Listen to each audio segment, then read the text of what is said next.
back to my film and TV channel. Hope you're all staying safe and well. We're going over to Netflix today for a Spanish mini-series, 6 episodes. Does that qualify as a mini-series?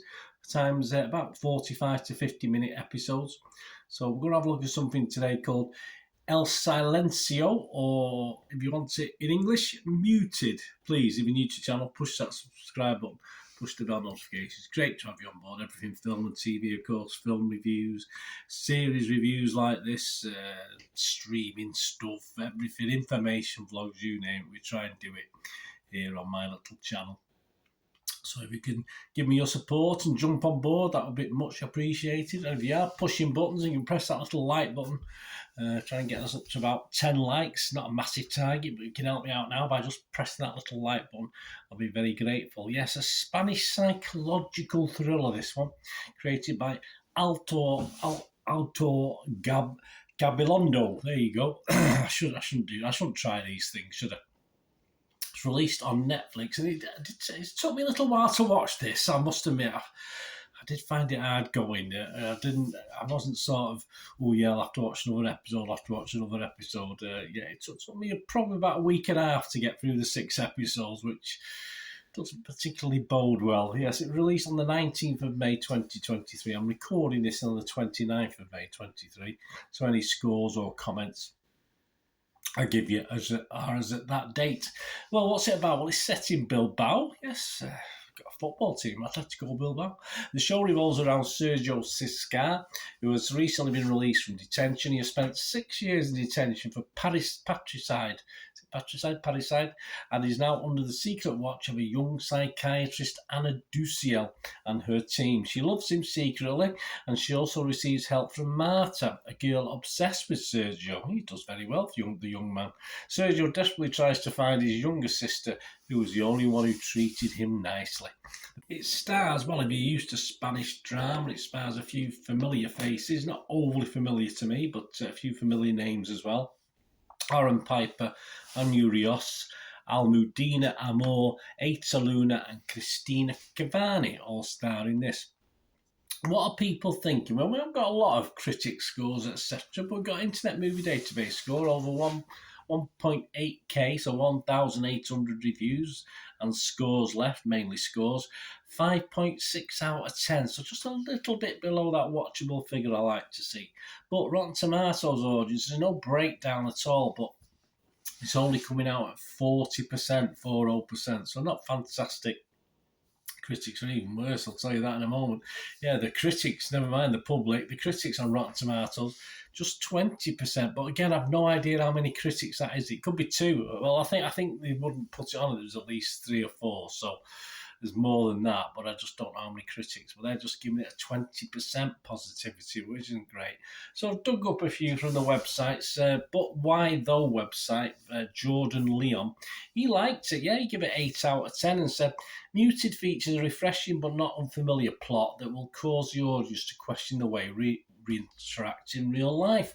Although the show is quite bleak from the get-go, there's some hope for the characters as the show progresses, but whether they receive a happy ever after is another story. Well, yes, I mean, it definitely is bleak, fairly dark, which usually would add to a better series. Sadly, it's sort of any thrills are dampened down for me, and enthusiasm is sort of dampened down after a very good start with all the bleakness and the sets, etc. So, yeah, it just with a good story, yes, it would have been quite atmospheric, but it didn't quite work for me, this one. Archie Sengupta from LeisureByte website only gave it 3 out of 10 and said, 3 out of 5, not 3 out of 10, 3 out of 5. Muted central storyline might just touch your heart, but it's filled with problematic filler that spoils the experience. Yeah, just far too much filler in this. They could possibly get a good 90-minute, 105-minute film out of this, but 6 episodes times 45, 50 minutes didn't quite work for me. Digital Mafia Talkies website, Saroy. The biggest problem with Muted is this very tendency to forcefully complicate matters to create a web of mystery even when there is none. At times it is just too self-indulgent and oversells its attempt to be a very serious and grim affair. The ending, arguably, is a prime example of this. It is much more disappointing than shocking, I agree.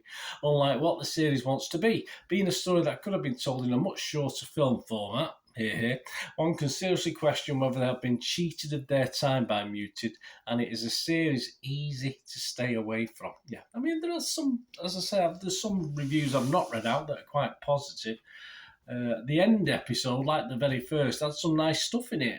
Certainly, the first episode at least sets the scene and gets you quite interested. Unfortunately, it piques your interest, and then the next 4 episodes, perhaps not so much. By the time we get to the finale, or if you're still with it, if you're still watching it, again it livens up. But the finale of the final episode itself is just a cop out and leaves you even more depressed if you've wasted your time watching the whole series. So for me, as you can probably gather from my little additions to the critics on here, if it was Rotten Tomatoes, I'd give it rotten. If it was Metacritic, I'd be negative. And on Internet Movie Database, you have to give it a score. I don't usually score anything if it's under 5 out of 10. This is definitely a no scorer for me. If you had to give it a score, probably 2 or 3 or something like that. But yeah, it just wasn't worth the investment. As I said, good start. If you get to the last episode, that's okay. But when you get to the final episode, it just makes you want to cry rather than appreciate it. So there you go. Let me know what you think, guys. And if you get to watch this, if you know, it's not one of the better Netflix foreign dramas, that's for sure. There's 1 or 2 knocking about. I did watch the dubbed version. Of course, you can watch it in the original subtitles. Dubbing was fine, no problem with the dubbing at all, so it's well worth a watch. But let me know what you think, guys. Anyway, it's all opinions, isn't it? And it'd be great to hear from you, see what you thought about it. Thanks for watching. Until we meet again, that's one thing, don't I? Please stay safe, everyone. Bye for now.